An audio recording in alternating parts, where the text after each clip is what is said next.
باڵ.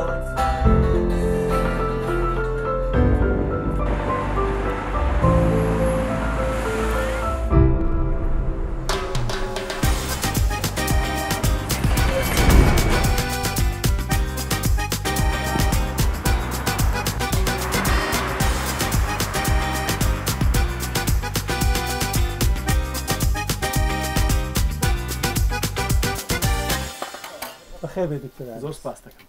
دەزانم ڕاضیشت کردیە و برسیشتە حازرم. حازری ئەمیش خواردنێکی خۆشم لێت حازر کردیە. ئەمن زۆرم حەز لە خەڵڕەوات و شتی وایە باینجان و تەماتە و قارچک و پیاز و شام ئەوچ پێ دەڵێن گەنمە شامی و ئەوانە. گۆشتیشم حازر کردێ، گۆشتی مریشک و گۆشتی بڵین گۆلک دەستخۆش و ئەمە زەیتە زەیتونی پێدا دەکەم زیاتر نەک زۆر حەزم لە زەیتی زەیتونە لەگەڵ هەموو شتێک. زۆر زۆر سەحیشە بخۆت لەم باشتر دەزانی. ئۆکەی ئەیتر هیوادارە مەدڵ بێ خواردنەکەشمان چەوری و مەشاکری وای تێدا نیە سەحیە دەستخۆش ئێوارەشە لەبەرەوە دەست و پەنجە جوانە. ئەو دەست و پەنجەی کە من بینیم هی ئەوە نییە کە لی نەزانی باشی لێ دەزانی. ئارێ وەڵا چێ فێری کردی و چۆن فێری کردی؟ وەڵا ئەمە عائیلەی نەفسنیشین حەزیشمان لە خواردنە. ئەیتر گڕل و ئەو مەسائلانە عید بەمنە خواردنی ڕۆژانەش لەبەرەوەی دکتۆرە لە من زیاتر ئیشێ دەکا. ئەمن تۆزە زووتر دێمەوە پاستا و پیتزا و زەڵاتای زۆر چاک دەزانم. پاستا و پیتزا و زەڵاتە ئەوانە زۆر زۆر باش دەزانم. ئیتر زۆر شتی تریشەیە سڕە نارێ تۆزێک دوورکەوێ بە ئەزیەتی نەخۆی. 3 2 1 دەستخۆش بینی نەخوارێ چەند قشتە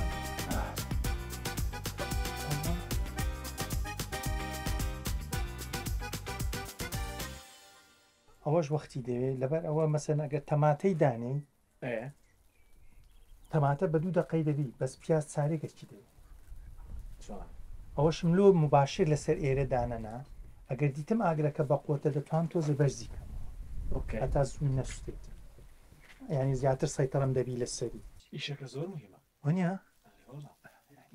دەڵێ عملیات دەکەی حسابی هەموو شتێکت کردووە بە وردی. یەک شتم پێ بڵێ نەشتەرگەری ئەنجامدانی نەشتەر چەند ساڵ نەشتەرگەری دەکەی؟ 32 ساڵە لێرەمە. باشە لەو 32 ساڵە کە تۆ لە بواری بابڵێن نەشتەرگەری داکات دەکەی نەشتەرگەری هیچت فێر دەکا لە ژیانی ڕۆژانە پەیوەندی هەیە لە نێوانی نەشتەرگەری و شتێکی دیکە لە ژیانی ڕۆژانە؟ طبعا هەموو میهنەیەک تەسیری لەسەر عقلیەتت ئەکا بە مروری زەمن. ئاەت و نۆڕۆلۆجیستی سایکایتریستی لە ئیعلام ئیش دەکەی جەڕاحی جراحە بەڕای من فێر دیقەتت دەکا فێرە پرفێکشنیزم پرفێکت بیشتەکانت هەموو شتێک مەواعیدەکانت مەزبوط بیتن چونکە تو ناتوانانی درەنگ بچیتە ساڵی عملیات ناتوانانی درەنگ سەر لە نەخۆش دەی ناتوانانی ئەوکەی ئەمە وەکو وات لێ دەکات ڕۆژانە 10 سەعات ئەوە ئیشی تووە 12 سەعات ئیشی تووە یا خۆ تو نایێتەوە ماڵەوە ببێت تۆتەلی ئینسانێکیتر. باشە پلاندانان لۆ عملیات وای لێ دێ دەبتە جوزێکی مهم پلاندانان لە ژیانی ڕۆژان.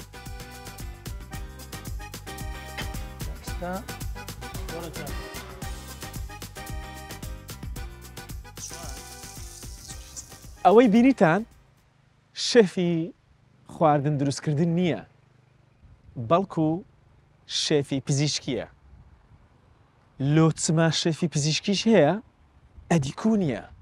ئەی چۆن ئەویش هەیە لە ئەڵمانیا کەسێک کە قۆناغەکانی بواری پزیشکی دەبڕێت قۆناغەکانی پزیشک بوون دەبڕێت بەرەبەرە دەچێت سەرەوە تا دەگاتە شێف ئارتس. شێف ئارتس یان شێف بەرزترین ئاستی پزیشکی کلینیکی پراکتیسیە لە ئەڵمانیا. ئەوەی بینیتان دکتۆر نیهادە. دکتۆر نیهاد زەردۆشاو یەکێک لە پزیشکە بەناوبانگەکانی کورد لە زاربڕۆکن لە ئەڵمانیا.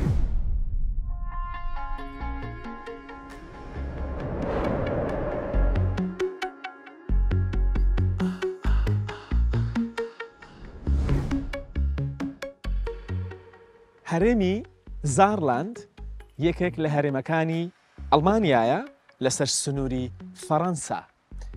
زارلاند لە دوو شەی لێک دراوی زار لەگەڵ لاندەوە هاتووە.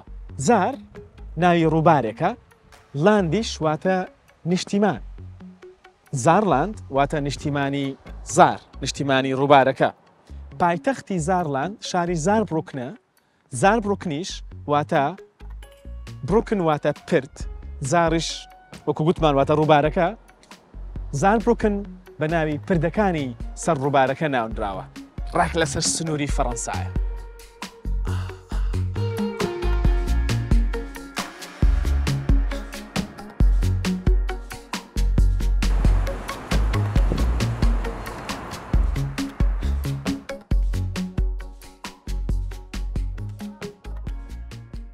ئێمە ساڵی 1991 هاتینە ئەڵمانیا، نهایەتی 91 پاش ئەوەی کە ئینتیفازەکرا لە کوردستان. ئێمە ماڵمان لە کەرکووک بوو لەبەرەوەی خێزانەکەم کەرکووچیە. ئیتر وەکو بڵێ جێمان نەمان دەتوانین بگەڕێنەوە کەرکووک و وەزعەکەش زۆر ناهەموار بوو. ئیتر کە تەماشای حاڵ و وەزعی خۆشت ئەکرد، دوو ئەکادیمی ئیتر کەرچیوەی نەما بوو بژین لێ، ئیتر هاتینە دەرەوە و ڕێمان گەیشتە ئەڵمانی.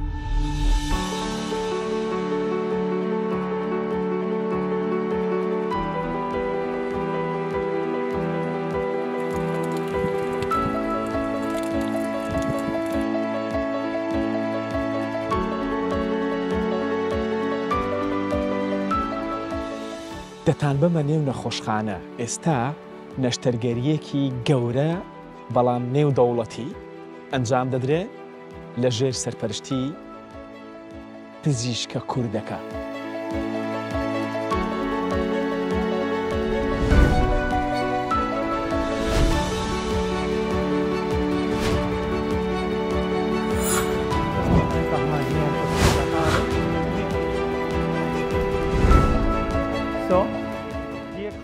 هاوکارانی خۆشەویستم، ئەمڕۆ دڵخۆشین کە دووبارە لێرەین پێکەوە. ئەمڕۆ باسی تەکنیکی ئایپۆم دەکەین، باسی زەحمەتی و هەڵەکانی پزیشکە تازەکان دەکەین لە کاتی ئەنجامدانی ئەم تەکنیکە لە نەشتەرگەریدا کە زۆرجار هۆکار دەبن بۆ شکستهێنانی تەکنیکی نەشتەرگەریەکە. ئەمڕۆ حاڵەتێکی سادەی نەشتەرگەریمان دیاری کردووە بۆ ئەوەی کاتی زیاترمان بۆ گفتوگۆ و باسکردنی ڕێگەی دروستی ئەنجامدانی تەکنیکەکە هەبێت. To have more time to discuss about the correct technique of this procedure.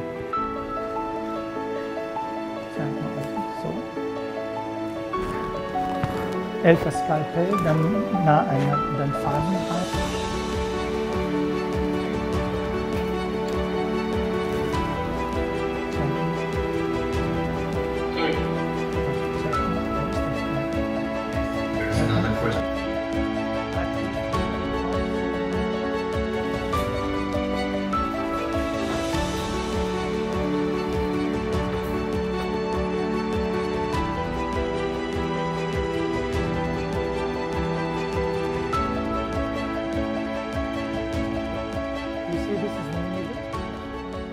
ئەوڕۆ پلانێکمان هەبوو مانگانە ساڵی چەند جارێک ئەمەلیاتەکەین. ئەو ئەمەلیاتانە لایف نەقل دەکرێت بۆ وڵاتانی دەرەوەی جیهان. ئەو دکتۆرانەی دەیانەوێ ئەو ئەمەلیاتە ببینن و تەمەشایکەن و فێری بن. لێرە ئێمە من ترێنەرم لە ئەکادیمیایەک پێ دەڵێن لیست و ئەکادیمی، لەوێ چەند مانگ جارێکان چەند هەفتە جارێک ئەو ئەمەلیاتانە نەقل دەکەین. ئەمڕۆکە ئەمەلیاتێکی بەسیتمان کرد بۆ ئەوانەی کە تازە بوونە بە اختصاصی. ئەمەلیاتەکە هین گەنجێک بوو، فتقێکی هەبوو. ئەو فتقە خۆی پێشتری سێ فتقی تری هەبووە ئەمەلیات کراوە. ئێمڕۆ فتقێکی تری هەبوو لەسەرەوەی زجی بە ئەمەلیاتی نازۆر لۆمان کرد. عملیاتە نازوڕە تەمەن لە هەموو وڵاتانی جیهان دەکرێتن بەڵام تەکنیکی عملیاتەکە هەندێک تعقیداتی تێدایە فکرەکە لەوەی بوو چۆن ئەو کەسانە فێرە ئەو تعقیداتی عملیاتە بکەیت کە تووشی غەڵەت نەبنیان نەخۆشێکە نەگەڕێتەوە جارێکی تر لەبەر ئەوە ئێمە لەو ئەکادمی چەند ساڵی چەند جارێک ئەو عملیاتانە ئیعادە دەکەینەوە ئەیتر ئەوە وەکو بڵێ یەکێکە لە ئیشەکانی من لە لیستۆ ئەکادمی.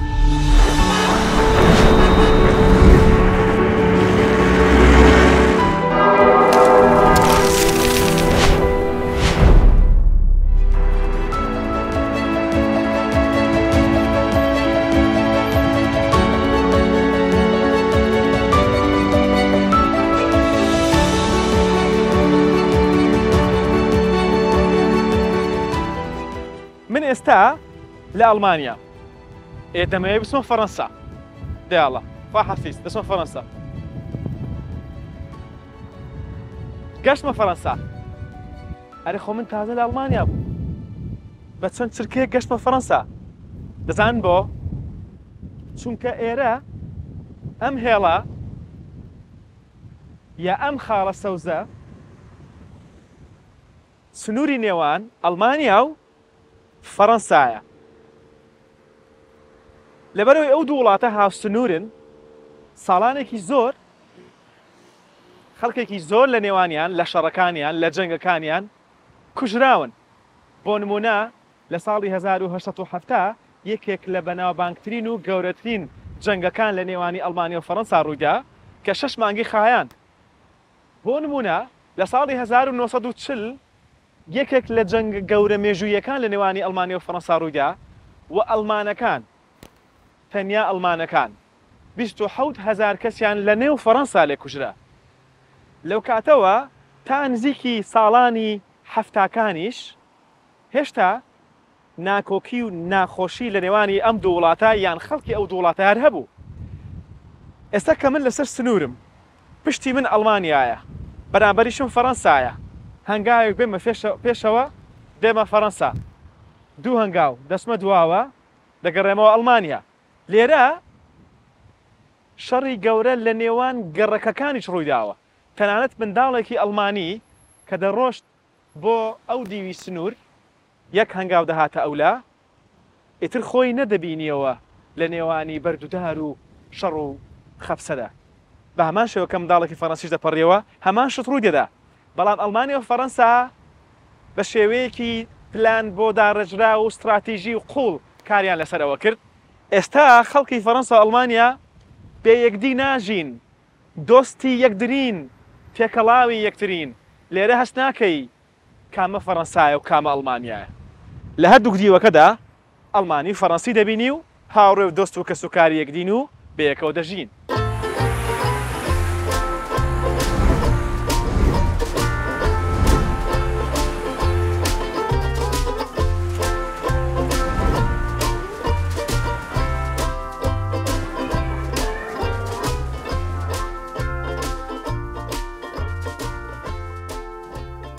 ئەو 32 ساڵە بە کورتی کە ئەمە هاتین ساڵی 91 تازە بڵین ئەڵمانیای شەرقی و غەربی لێکی دابووە دکتۆرێکی یەکجار زۆر لە ئەڵمانیای شەرقی کە وەختی خۆی ئیشیان دەکرد بوون بێ ئیش چکە دکتۆر زۆر بوو دوایی پاش یەکگرتنەوەی ئەڵمانیا مەجموعەک بە ئەڵمان ڕەچەلەکی ئەڵمان لە رووسیا دەژیان ملیۆنێ گەڕانەوە فدکتۆر زۆر زیادی کرد ئێمە تقریبا شانسمان نەبوو بتوانین شێ بکەین لەبەر ئەوە من ساڵێک لە مستشفایەک کە ئێستا بەداخەوە ڕوخێنراوە بە بەلاش ئیشم کرد اینجا گەڕامە ماڵەوە ئیتر ئەوە بوو شێفەکە تەلیفۆنی کردوتی بۆ تەقدیمی ئیشت نەکرد دەشزانی وا ئیشێک ئەکرێتەوە ئێوتم تو سێ ئەڵمانت لایە هەرسێکیان خەڵکی ئەو شارن ینی من تەقدیم کەم شانسم نییە ئێترەوە بووتی ناوەرە تەقدیم کە وەری کرد ئێتر ئەو وەکو بڵێ ئینسانێک بوو زۆر ڕێزی لێ نام ئێتر لای ئەو فاخعات یەکەمم کرد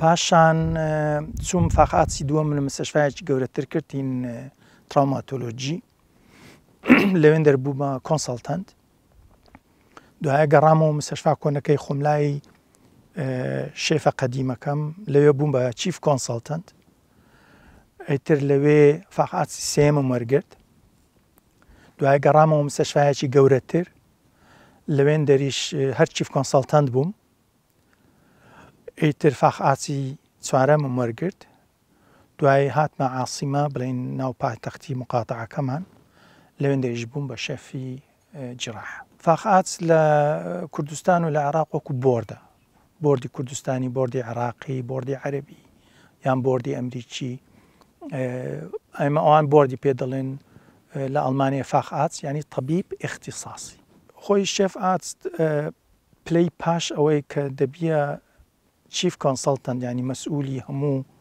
دکتۆرەکان کە ئەوە بڵین لێڤلەکەت کە دەگاتەوەی ینی تۆ مهەیەی ببیە شێف بەڵام بوون بە شێف هەندە مؤهلاتی تریان لێت دەوێت وەکو پێرسنەڵ مانجمنت و ئاگات لە ئوموری اقتصادی ناو قسمەکە هەبیتن و بتوانی مەشاکلەکانی ڕۆژانە لەگەڵیان حەلکەی و لە ئیجتیماعاتەکان کە دائنیشی حەقی خۆت وەرگری بۆ ئەوانەی لاتیش دەکەن.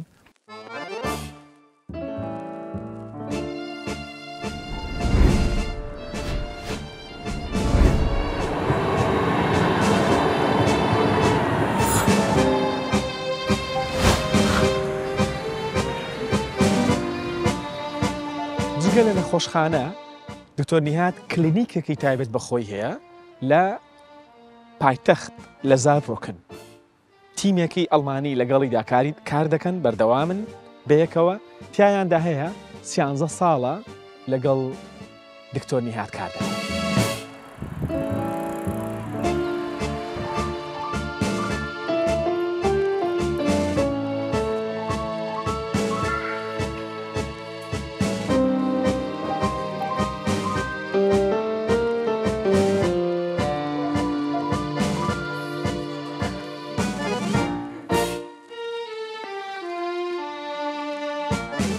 پێویست بە بەنجی عام ناکە بە بەنجی مەوزعی بۆ یەکەین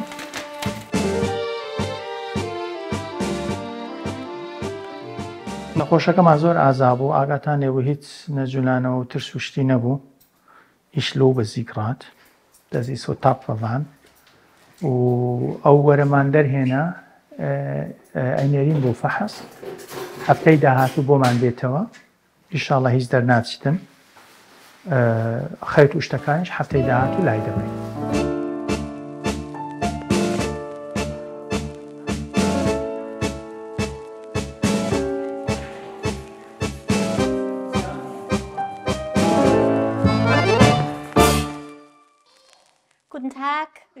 ڕۆژ باش بە خێراتنتان دەکەم لە نۆرینگەکەمان. ئەمڕۆ ئێوە لەگەڵ دکتۆر نیهاد یەکدی دەبینن. ئێوە دەتوانن لە ژووری چاودێریکردن بفەرمون دانیشن. ئێمە زانیاری کەسیەکانی نەخۆش تۆمار دەکەین و دواتر بەرەو پشکنین دەچێت لێرەوە لە نۆرینگەکەمان. ئایا ئێوە هیچ راپۆرتێکتان لەگەڵ خۆتان هێناوە کە دەربارەی فتق یاخود شتێکی دیکە بێت کە ئێمە بتوانین تەماشای بکەین؟ ئێوە دەتوانن ئێستا پێمانی بدەن. ئێمە ئەو راپۆرتانە هەمویان کۆپی دەکەین و لە لای خۆمان هەڵیان دەگرین. دکتۆر نیهاد دەربارەی هەموو راپۆرتەکان لەگەڵتان قسە دەکات. یەکەم جار سۆنەرێک بۆ ئێوە دەکرێت و ئەگەر پێویستیش بێت پلانی نەشتەرگەری دادەنرێت. بەخێر بێن. من ماوەیەکی زۆرە لەگەڵ دکتۆر نیهاد کار دەکەم. کەسێکی ڕازگۆ و ڕێکخراوە. لە کاری پزیشکیدا زۆر سەرکەوتووە. خۆشحاڵم کە دوای چەندین ساڵ کارکردنی پێکەوەیی هێشتا بەردەوامی.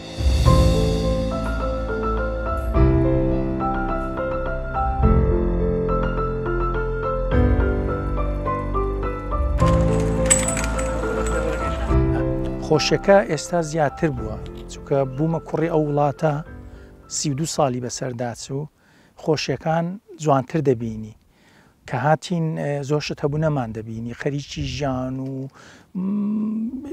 معادلەی شەهادە و ئیش و غەم و کار و زمان ئەوشتە بوو. ئێستا من خۆم بە کوڕی ئەو شارە دەزانم زۆر زەوقی وەردەگرم. حقوقم لێرە پارێزراوە و دەزانم کەس غەدرم لێ ناکە و و دەزانم حەقی خۆم وەرەگرم ئەوە زۆر مهمە تو لە وڵاتێک بژی بزانی حەقت پارێزراوە ئەو وڵاتە دەتپارێزی لەبەر ئەوە ینی ئۆتۆماتیکیەن ئینتیما دەبی لە ئەو وڵاتە ئینتیما دروستبوون لە ئینسان بە هوتافات و بە شعر و بە ئەدەب نابی ئینتیماعات ئەو ئینسانە چەند مرتاحە لە وڵاتە چەند هەز دەکا کوڕی ئەو وڵاتەیە لەسەر ئەو ئەساسە تو ئینتیما ئۆتۆماتیکیان دروست دەبیتن بە عەقڵ طبعا ئەڵمانیا وڵاتی منە بەس بە دڵ و بە زیکرایەتی منداڵی طبعا کوردستان وڵاتی منە. دکتۆر نیهاد چووە شتێک بێنێت لەبەرەوە بە تێستێکی بکەم بزانم گەیوە تۆزێک یعنی برژاوە گەیوە چییە؟ برژاوە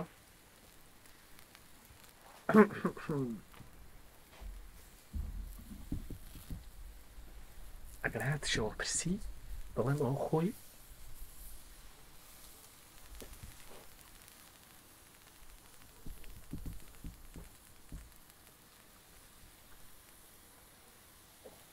تامم نەکرد یەک دەقا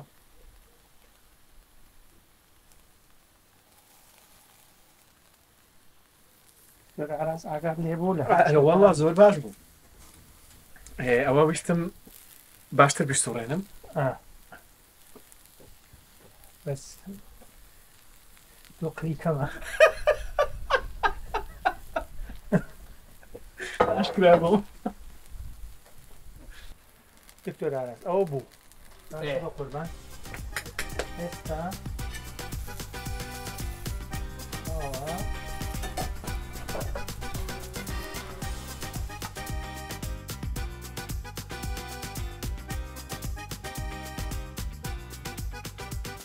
ژمارەی دانیشتوانی هەرێمی زارلاند نزیکی ملیۆنێکە ژمارەی دانیشتوانی پایتەختەکەشی کە زار بڕوکنە نزیکی 200,000 کەسە لە نێو ئەو نزیکی ملیۆن و ئەو 200,000 کەسەدا ژمارەیەکی زۆری کورد هەن بە تایبەتی کوردانی باشوور و ڕۆژاڤا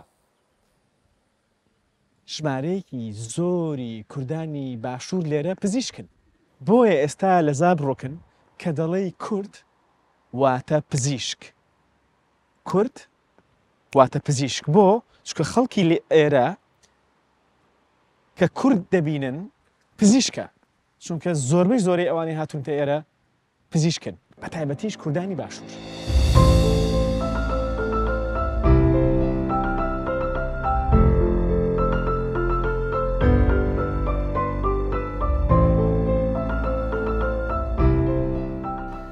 لە بیدایەتی ساڵانی 2003 و 2004 دکتۆرێک لە وڵاتی ئەڵمانیا گەڕاوە بە ناوی دکتۆر نیهاد ئەو دکتۆرەکە گەڕاوە گوتی ئەمن عەرزێکم هەیە لە بۆ دکتۆرەکانی کوردستان بۆ هەموو پارێزگاکان کە چەند کورسێکی خوێندن بەدەستکەوتووە بتان بەم لێ بخوێنن خوێنی دکتۆرا تەواو بکەن طبعا بەڕاستی ئەو قسەی دکتۆر نیهاد وەکو خەون و خەیاڵێک وا بوو کەس باوەڕی نەدەکرد یعنی چونکە لەو کاتەدا ئێمە لە وڵاتێک بووین ئەوها بە ڕووی دنیا نەکرابووینەوە وڵاتێک بووین ئێمە وەکو دکتۆر چەنسی خوێندنمان نەبوو ئێمە هەموو برادرانێک کە لە ئەڵمانی تاومان کردووە دایمەن بە دکتۆر نیهادیش دەڵێنەوە مە هەتا قەرزاری وینە سوپاسی دەکەین چونکە ئەو کاتێ ئەو وای کرد ئێمە بچین ببینە خاوەن بڕوانامەیەک بچین لە وڵاتێک وەکو ئەڵمانی خوێندن بکەین بەڕاستی بە کەس نەدەکرا بە حکوومەتەکانیش نەدەکرا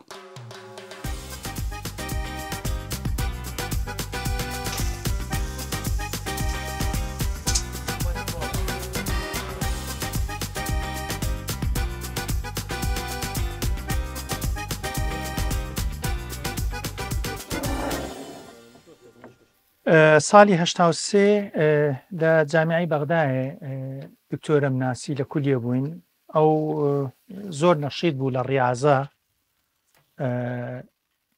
لە منتەخەبی عێراق ئەوەی دەکرد تێنیس بە 18 ساڵی لە منتەخەبی عێراق وەرگیرا بوو منیش ڕیاضەمە کرد و شتووە تەعاروفمان کرد ئەیتر لەو وەختیوە ئەمە یەکتریمان ناسی هەتا ئەوڕۆکە ئەوە 40 ساڵە ئەمەیان 29 ساڵ لە هەولێرێ ژیایمە 32 ساڵ لە ئەڵمانیای ژیایمە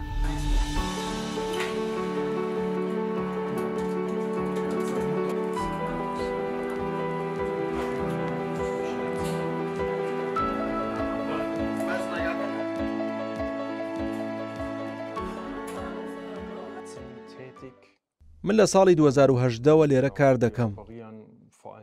زۆرترین نەشتەرگەریەکانی ئێمە فتق و گرێکانن. ئێمە لە کاژێر حوتەوە دەست دەکەین بە سەردانی نەخۆشەکان کە ئەو نەخۆشانەی نەشتەرگەری نوێیان بۆ دەکرێن دەیان بینین. دواتری شێمە سەردانی یەکەی چاودێری چڕ دەکەین. پاشان ئێمە گفتوگۆیەک لەگەڵ بەشی تیشکگر دەکەین کە هەموو وێنەکانی تیشکگر پیشان دەدرێن. دوایەوەش ئەو پزیشکانەی بەشدار دەبن لە نەشتەرگەریەکە دەچنە هۆڵی نەشتەرگەری. دکتۆر نیهاد لە سەرەتای ئەم ساڵەوە لەگەڵ ئێمە کار دەکات.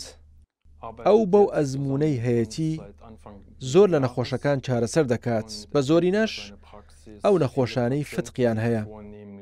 کارکردنیش لەگەڵی بەنایابی بەڕێوە دەچێت.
زۆر سپاس دەکەم. ئێستا باشترم. تۆ زۆر دەستڕەنگینی.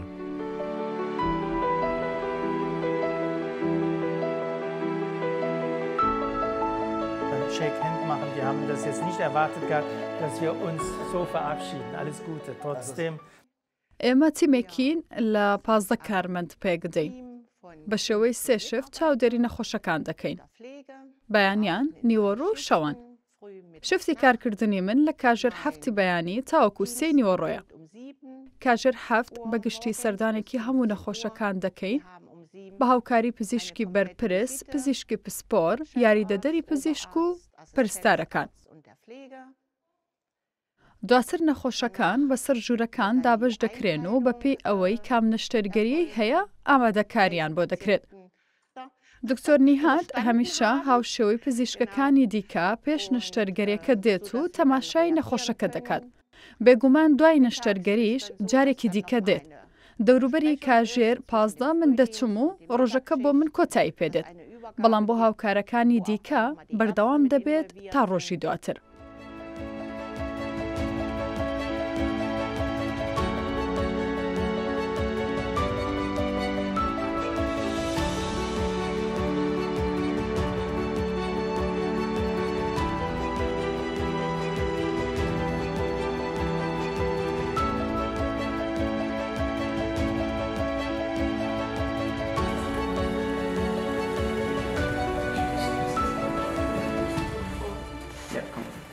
من دكتورة شيرين أبو بكر أحمد خلقي كركوكم لألمانيا لفيفانتس هومبولت كلينيكوم لبرلين أخصائي باطنية ونفرولوجي إشكم 2011 لهولير تخرجم كرت حزم ليبو براستي بروم لدزيكي تر لأوروبا اختصاص بخيرم جم ليبو دكتور نهاد دكتوري لكردستان ولا كركوكا ودينيتا إيرا ومنش تقديم كرد والحمد لله ورجيرا مهاتما إيرا دكتور نهاد زور إنسانة شي مساعدة زور سبورتيفا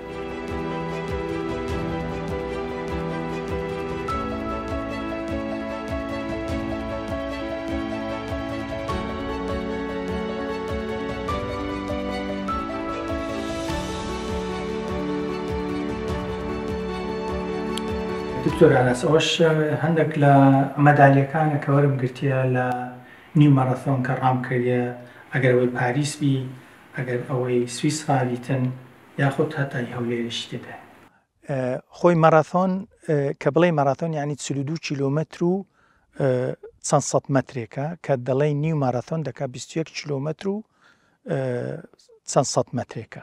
من نیو ماراتۆن ڕاکەم. مەرەثۆن وەکو بڵێ تەعویزێکی نەفسیە کە تو لە مستەشفا و لە ئیش و لە کار زۆر هیلاکی و ماندی و ئەو شتانە پێویستیت بەوە هەیە تۆزێک دوورکەویەوە لەو ڕۆژانە تر کە ڕاکەی ئاگات لە هیچ نامینێ ئەفکاری خۆش و ئەدرینالین و ئەو شتانە کە دەیتەوە ماڵەوە هەستیش دەکەی بۆ سیحەتی خۆت ئەو ڕۆژتێکت کردیە ینی حالەتێکی نەفسی زۆر خۆشە ڕاکردن و پێویستیت بە هیچ کەس نییە یان لە ناو سایرەکە دەتوانانی پێڵاوت هەبی هەر وەختێک گوێستت پێڵاوەکە لە بەرەکەی و ڕاکەی. ئەوەی لە پشتمەوە دەیبینن زەویەکی تەختە، بەڵام لە ساڵی 2000 نەخۆشخانەیەکی گشتی گەورە و ڕێکوپێک بوو و خزمەتێکی پزیشکی گەورەی پێشکەشی ژمارەیەکی زۆری نەخۆش دەکرد. لە ساڵی 2000 دکتۆر نیهاد یەکێک لە پزیشکانی ئێرە بوو، بەڵام ئێستا شوێنەکە زەویەکی تەختە بۆ بێگومان کۆمەڵێک هۆکار هەن. جارێ باوەتان پێ بڵێم کە وڵاتی ئەڵمانیا بە شێوەیەکی گشتی کاری لەسەر ئەوە کردووە لە ساڵی 2000ەوە تاکو 2021 بۆ نمونە کە ژمارەی نەخۆشخانەکانی کەم بێتەوە. لە ساڵی 2000 ژمارەی نەخۆشخانەکانی ئەڵمانیا 2242 بووە، بەڵام لە ساڵی 2021 ژمارەکە کەم دەبێتەوە بۆ 1887 واتە لەو 21 ساڵەدا 355 نەخۆشخانە لە ئەڵمانیا داخراون، بەشێکیشیان ئاوها تەختی زەوی کراون. باش تەنیا خەرجی کارکردنی ئەم نەخۆشخانەیە سەر و 50 ملیۆن دۆلاری ساڵانەیە. بەداخستنی یەک نەخۆشخانە 50 ملیۆن دۆلارمان بەس وەکو پارە تەنیا لە خەرجی بەڕێوەبردن گەڕاندۆتەوە بۆ دەوڵەت.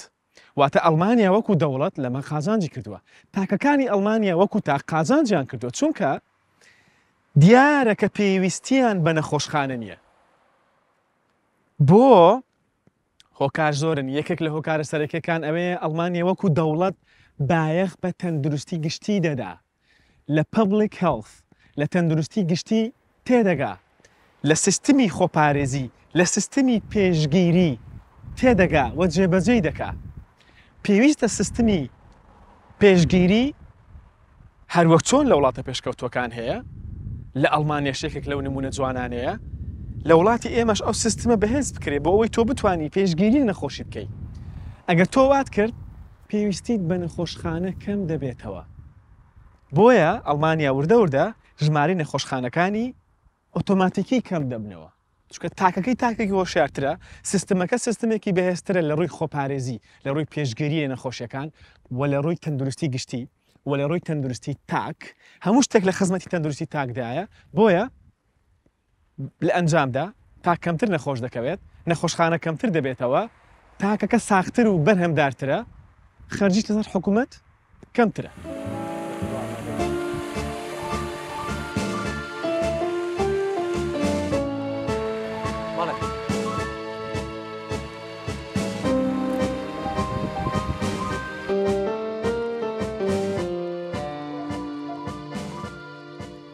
کە دەڵێن فلان شتە ئەڵمانە، هی ئەمڕۆ دوێنێ و پێرێ نییە، هی سەدان ساڵە. ئێستا دەتانبە بە شوێنێک کە کارگەیەکی ئاسنی زۆر گەورەیە، سەرتان سوور دەمێنێ لەم هەموو گەورەیە، لەم هەموو وردەکاریە. یعنی ئەوە ئێستا تۆ دەیبینی بچووکترین بڕغوشی ئەڵمانە، بچووکترین پارچە ئاسنیشی ئەڵمانە، هەر لە سەرەتاوە تاوەکو ئێستا.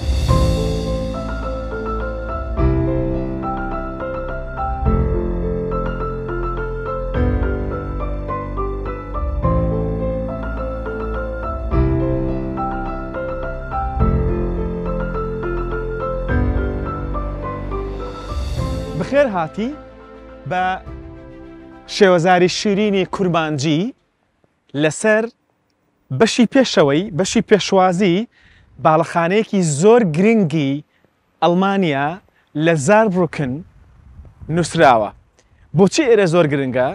ئێرە کارگەی ئاسنی فلکلینگە هوتە کە لە ساڵی 1860ەوە دەست بە دروستکردنی کراوە، لە ساڵی 1882 دەستی بەکارکردن کردووە و لە ساڵی 1986ەوە لە کارکردن وەستێنرا. لەم نێوەندەدا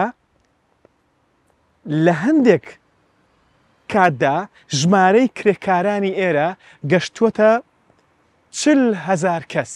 40,000 کەس لەنێ ئەو کارگە ئاسنەدا کاری کردووە.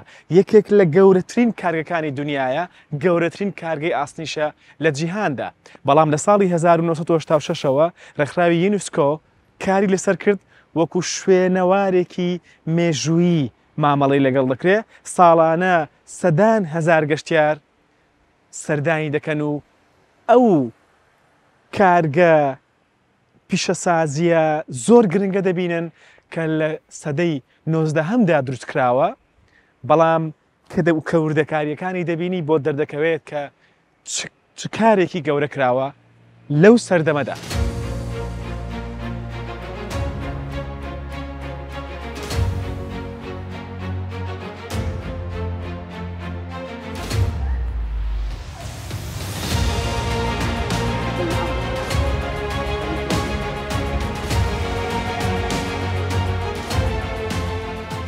ئێرە کارگەی ئاسنی فلکینگە هوتە کە لە زاربڕۆکن یەکێک لە شوێنەوارە بەناوبانگەکانە. لە ساڵی 1860 دەست بە دروستکردنی کراوە، لە ساڵی 1882 کرایەوە بە فەرمی دەستی بەکارکردن کرد.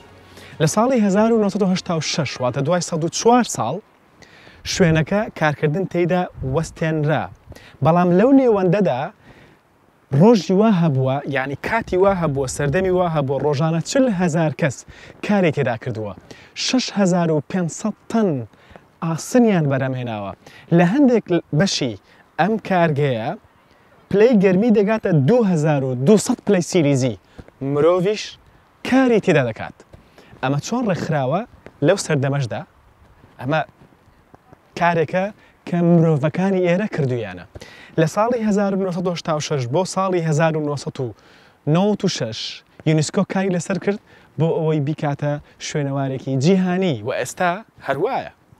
ساڵانە سەدان هەزار گەشتیار دێنە ئێرە بۆ ئەوەی هێز و باز و مێشک و بیر و هزری ئەو مرۆڤانە ببینن کە 140 ساڵ بەر لە ئێستا دەستیان پێکرد و کارێکی گەورەیان تێدا کرد.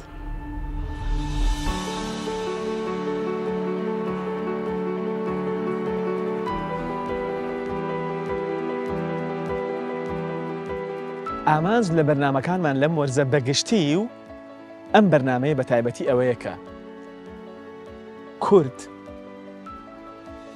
وەکو تاک دەتوانێت بە هەر شتێک بکات کە خەونی پێوە دەبینێت. هەر شتێک، هەر ئاستێک کە مرۆڤێک لە جیهان پێی گەیشتووە تۆش دەتوانی پێی بگەیت، بەڵام دەبێت هەوڵی بۆ بدەیت. تۆ وەکو کورد، ئێمە وەکو کورد و وەکو تاک کەمتر نین لە مرۆڤی هیچ وڵاتێکی دیکە. تەنیا دەبێت دەرفەتمان بۆ بڕەخسەندرێ و تەنیا دەبێت خۆمان دەرفەت بۆ خۆمان دروستکەین. هەوڵ بدە، بەردەوام بە، کۆڵ مەدە، سارد مەبەرەوە، مەسڵەمێرەوە، بەردەوام بە، دیسان بەردەوام بە، بێ هیوامە بە، پێی دەگەیت.